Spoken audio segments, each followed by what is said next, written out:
Estamos aqui diretamente da sala de imprensa da Gamescom Latam, onde eu tenho a presença ilustre de Pawel Sasko, desenvolvedor de games da CD PROJEKT, e estamos aqui para conversar um pouquinho, especialmente para falar sobre um dos jogos mais amados da última década, que foi The Witcher 3 Wild Hunt, que o Pawel trabalhou muito tempo.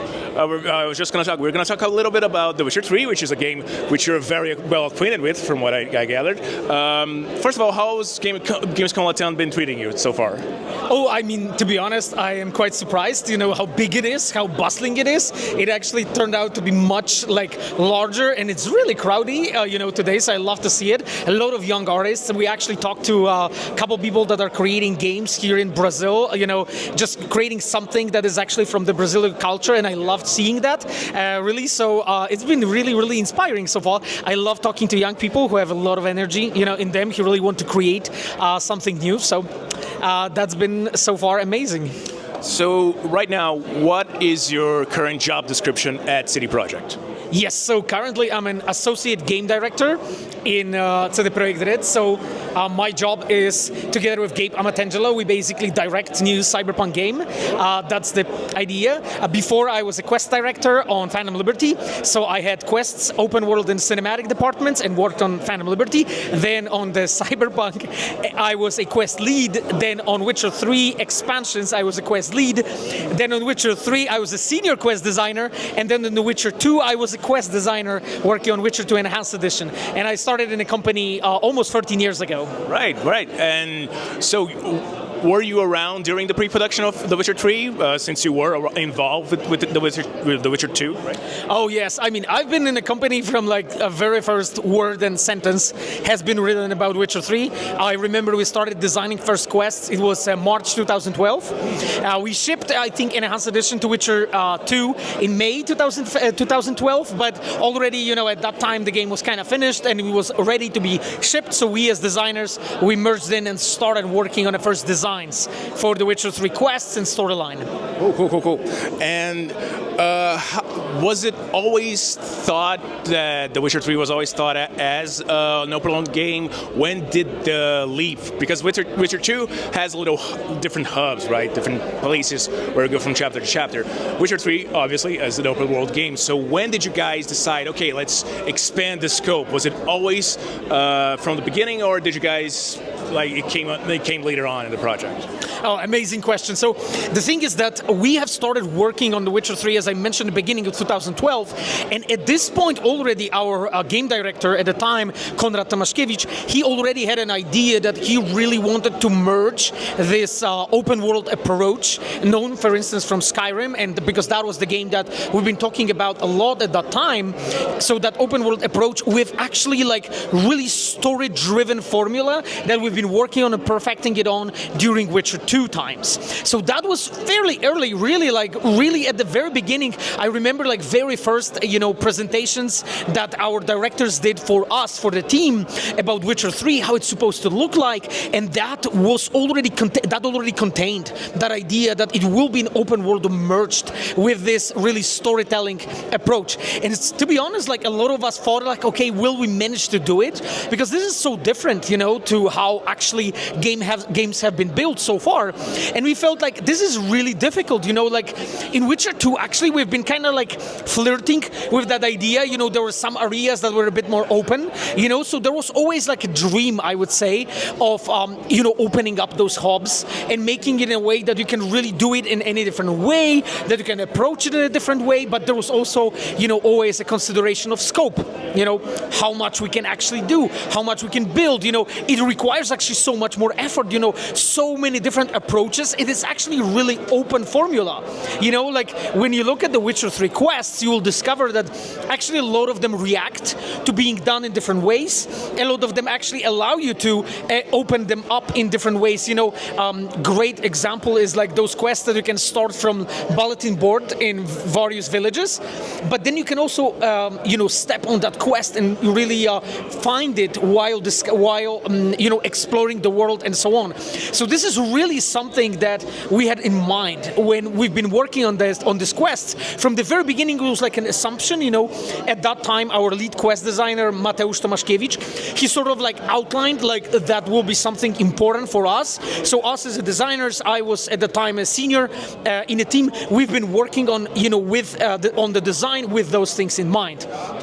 And one person actually I want to shout out here, Danish Markiewicz. So Danish is our expert quest designer, amazing fucking designer, amazing guy. So he was working actually on all of those quests that are, in the open areas in Witcher 3, and he did so much work with the minor quests. There's so many quests, about for instance, the labyrinth with the cheese, when you like cast an art that you have to move the cheese around and so on. So it was all his ideas, and I remember talking with Danish actually about this, that he was concerned, how well he will be able to pull off all of those minor quests, because like he had like 40 something quests on him, which is like an insane number, and basically, but he turned out to be like such a fantastic designer, because he was also learning a lot during that time, and also I think a lot of his strengths are really shown through that content. So I think we were like partially strategically, it was a good decision to put him on that content, but we were also really lucky because like he turned out to be like such a good fucking designer, to build it. So it was, I think, a combination of just really good team that had like dream, to build things like this, and also like had I would say a possibility to scale up and really like follow a dream in a way to build those things with that assumption somewhere back in our heads. Interesting. And you shouted out a couple of your fellow quest designers, but is there a particular quest, a particular part of the game in which you worked on that you can highlight? Was it whether it was something to your favorite, or maybe it was intensely difficult or changed significantly from the original concept to what's in the final game, right? Oh God! So I have examples from literally every single thing that you said. That's great. That's great. So the thing is that yes, I mean, as a senior quest designer, I was working on a large part of a main storyline for The Witcher 3. I worked also on a lot of side quests for The Witcher 3, and then worked on some main quests for Hearts of Stone and Blood and Wine, because at the time I was already a lead, so I had to like take a bit less on me, because my job was to review and help to direct the quests together with other directors. So when it comes to Witcher 3, probably like the biggest quest that I work on the storyline is Bloody Baron storyline. Yes. That is the one that was one of the first quests I worked on. And it's one of the most well remembered, right? It's one of the most acclaimed, right, on the game as a whole, right? I mean, I'm glad to hear it. It was really an adventure, for us, and a path for me to walk through to really understand, what kind of quests actually we can build in The Witcher 3, and what will be really like showing the quality that we have in mind, and what would really fit, And I can talk infinitely about this if you want to, and go much into detail. But that is like probably the Bloody Baron. Like the thing that was super important for me there is the fact that I really wanted to show the parallel between two different fathers, because when you look at The Witcher 3, like that game is actually about fatherhood, about becoming a father, really, and that was really a theme of the game. So at the moment when I was working on content for No Man's Land, I knew that I want to have a character who was Bloody Baron in this case that will actually showcase a lot of the themes of the game, And of course, this is a world that is like ravished by a war, there is a lot of famine, people were killed, It's really a terrible space, It was really hard to survive. So I knew that this character, Bloody Baron, he has to like embody a lot of the elements of that land. So that's why he became the alcoholic. That's why he had the PTSD. That's why there was the domestic violence in the center of that story, and his violence towards his family, and the way he was actually like living through this. So I found it really interesting to have a Geralt as a father coming together with Bloody Baron as a father and talking about this. And of course here I need to shout out amazing writers that I've been working with. Marcin Blacha, who's our VP, so Vice President of Narrative in CD PROJEKT RED, and my amazing writer, Karolina Stahira, who wrote all the dialogues there. So we collaborated really closely on that storyline. But that is one of them. There is more actually. So I worked also on Battle of Kermoren, So Battle of Kermoren is the quest that really kicked my ass the most. Yes, because there's a lot of permutations, right? You have to take into account everyone that's there and everyone that's not there, and what is their relationships with Geralt and everyone else, right? It stands to me as in a flowchart sense, it seems like a nightmare. So can you go?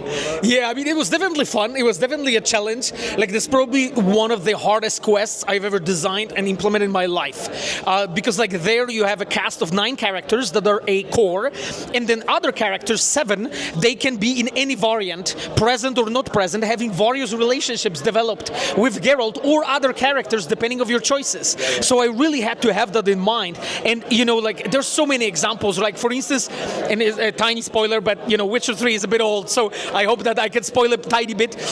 So like there is a moment when Leto can actually be present in Battle of Kermoren, right? And I really wanted to do this, like considering that if you have saved Leto and he actually survived Witcher 2, I really wanted him to come back. But the thing is, like, he had a terrible beef with other Witchers, right?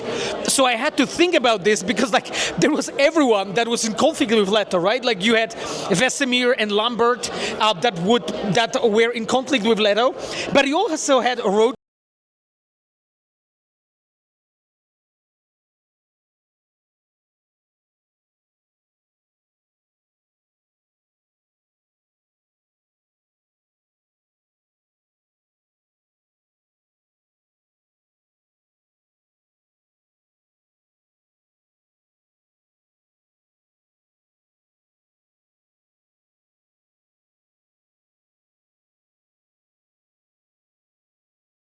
That storyline and the whole concept of the Battle of Kermoren was that you have to be, as a player, you were winning the game, right? You were doing what the game asked you to do, but I had to create an impression that as you're winning, you're actually losing on the narrative level. That's why I had to create this concept of, this sphere that Yennefer creates at the very beginning that was shrinking, right, as the white frost was sort of like impacting, the Kermoren more and more. So all of those things, and I really had to make sure that every character had a spotlight on them, There were moments when I was showing Yennefer and then Triss, right, and all the Witchers, and then Ciri, right, and really make sure that actually I show that story through doing and through playing rather than telling that story. It's one of the philosophies of our quest design that I will be talking about more on my lecture as well. So that's Battle of Kermoren. Really so much work and so much complications. And again, that quest kicked my ass the most. But there are others that I worked on. The Last Wish, for instance. So Romance with Yennefer. It was actually really complicated quest to do because at the very beginning, I had to make sure that it works well with a short story that Yennefer, was a really huge part of, and I had to make sure that it works well with the book. But in the same time, I had to make sure that it's satisfactory, right, for the player and what kind of dilemma they're going to go through, So this is where the idea to bring up the gene came in, and then, to really make it like paced well, we came up and it was Mateusz Tomaszkiewicz, Konrad Tomaszkiewicz and me, when we were sitting together and brainstorming that quest, we came up with this idea of like teleporting, part of the ship to the top of the mountain to really like just kind of like almost like play with players' minds. And I don't know if players realize that, but the way how the bottom of the ocean is cut, so that sphere, that cut out the ocean, this is exactly the way how the ship is cut.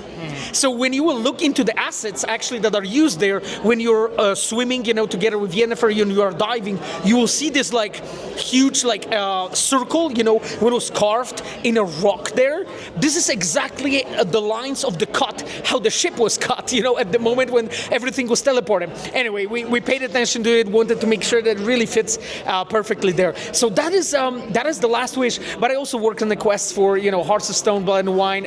In Hearts of Stone, I did the wedding quest. Yes. So the one that is actually a comedy when you like wake up Vladimir. So I can tell you more about this because like the thing was that during development of The Witcher 3, throughout all of those quests, and again I did quite a bit of them, there was always one thing that I constantly keep hearing from our directors, right? And they kept telling me, but Geralt wouldn't do this. But he wouldn't do that. You cannot really do this because he's an established character. And I constantly, as a designer, kept thinking like, what kind of narrative frame I can figure out that I can fucking do everything I want with Geralt, and it will always work and fit to the lore. And this is what I came up with the Vladimir. The moment when you do the ritual and actually like the guy takes control over Geralt's body, and then he starts doing all of those ridiculous things, you know, on that wedding. That was basically my idea of like, okay, how I can do a lot of different things, a lot of fresh things with Geralt, and in the same time keep it consistent with the character, you know. So that was the narrative frame and how we figured it out. And I really like that because like we could also ask our voice actors, you know, Doug Cockle in English version and others, of course, to play a different character while still being Geralt, you know? Because you had to voice over him slightly differently with the same voice in a way, because you still have, you know, the same throat in a way, you know, your voice modulation is still the same because it's still the same body of Geralt, but it's a different character, you know? So it was a cool challenge for also an actor to really like play Vladimir in Geralt's body as a different character. So that was something I liked a lot. And then, you know, for Blood and Wine, I worked on La Cage aux Fous. That's the quest with the spoon collector, the one with this character that is cursed, you know, in Trastamara mentioned, and you can figure out how it ties up to Mr. Mirror. So it was a quest that had some elements of horror. Those were like probably like the key things that I did, but there was plenty other that I can mention, but I think we should wrap this question. No, it's fine. It's incredible. But yeah, those are some of my favorite quests. I think the spoon especially has you have to think a little bit on how you want to solve it. And you guys take into account a lot of the players' actions and the players and how the world reacts to it. So I guess as a final question regarding to that, what did you learn during the development of all the Witchers and Cyberpunk, right? Mm-hmm. You work as a lead quest designer over there too, into how you're developing new quest lines or new forms of ways of creating storylines or character lines or stuff like that for future projects, like such as you're currently working on a new Cyberpunk. Obviously, you're not going to tell a whole lot, but it would be interesting to know what lessons you brought from those games for almost 13 years, or over 13 years, right, to your new projects and this new phase of CD Projekt with several studios around the world. Awesome. So my whole lecture actually on Friday is about this. So, but I will try to like sum it up a bit. So, like I think one of the more important lessons that we had was how you build choices and consequences in the Witcher games versus like Cyberpunk and what you can learn from there. Because the thing is, when you look at the Witcher 3 design, you will see that Witcher 3 is constructed in a way that allows you, in a pretty natural way, to actually show various consequences and choices in the game. And the thing is, and the reason being that when you look at the Witcher structure, you will see that when you go to No Man's Land and Skellige, then there is this choke point when you are going to Kaer Morhen, but then you come back. You come back to No Man's Land, Novigrad, and Skellige. So as a designers, we can naturally show you the consequences of your choices. It's so natural. Also, another thing that Witcher 3 has is the flashbacks, right? At the moment when you make choices, there is a moment when flashback comes in, and Geralt says, oh, because of those choices, you know, this or that happened. You know, for instance, in case of Bloody Baron.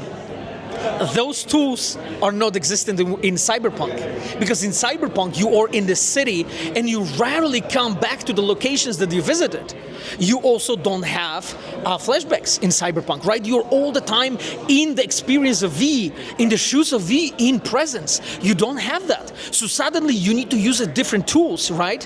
And when looking at that and when working on Phantom Liberty, we already had that in mind. And when we worked on the expansion, actually we tried to address this and be like, okay, so we have to like pay so much more attention to telegraphing consequences to the player, you know? Because like the player, like factually, when you look at the numbers, you know, there's probably even more consequences in Cyberpunk, but when you play it and you don't go back and you don't check it, it doesn't feel like this. actually. It just does not feel like this. So this is such an important conclusion for us, that when building the game, we need to make sure that those branches and consequences, how they're built, they're very consciously telegraphed to the player.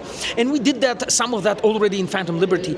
There's so much more that I can say about the choices, for instance, how we build dilemmas, that those dilemmas really need to be authentic, this is what we did both Cyberpunk and Witcher.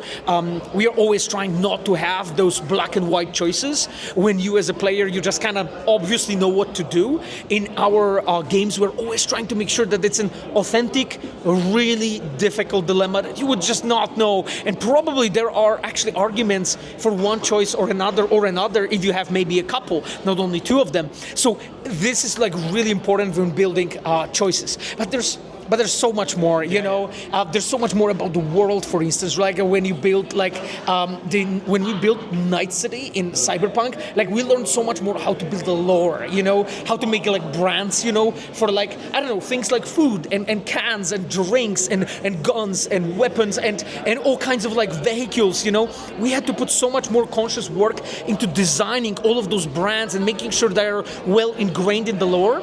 In Witcher, it's such an easier job, really, because the world sort of doesn't have all that layer, right?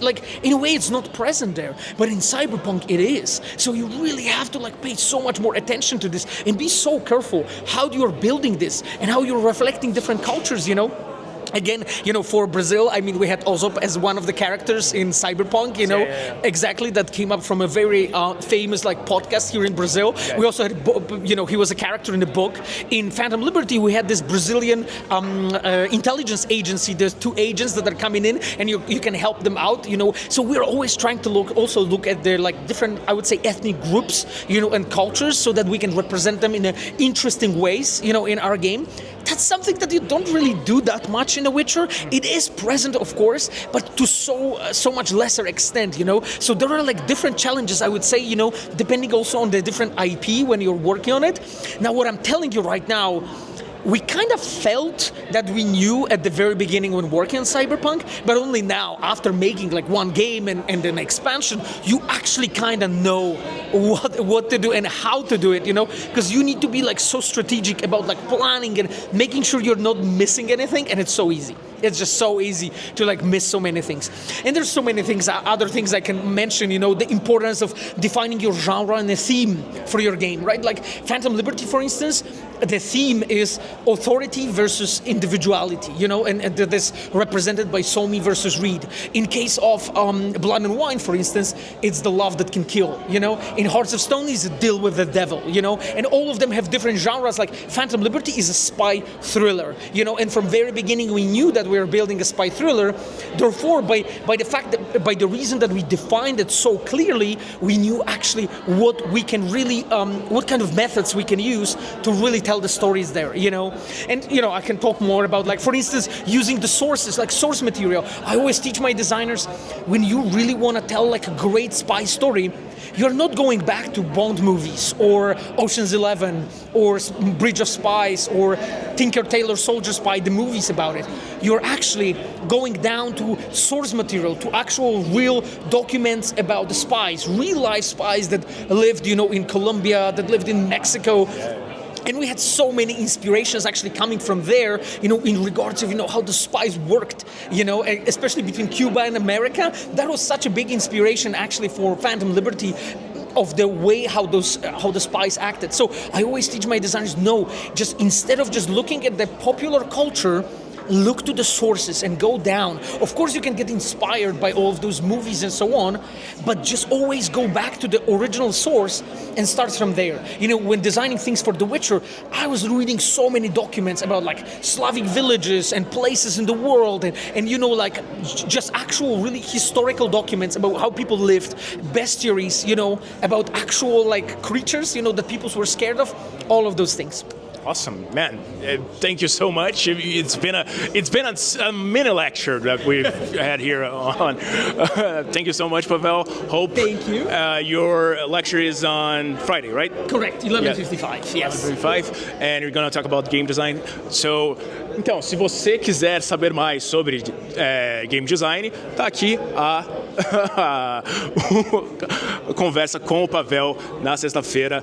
Enquanto isso, muito obrigado. Thank you so much. Hope you have a great gamescom latam. Hope Brazil is treating you well. E enquanto isso, a gente volta aqui para a palco na live do DNM. O Pawel está agradecendo aqui. Tchau, tchau, gente. Beijos. Tchau, tchau.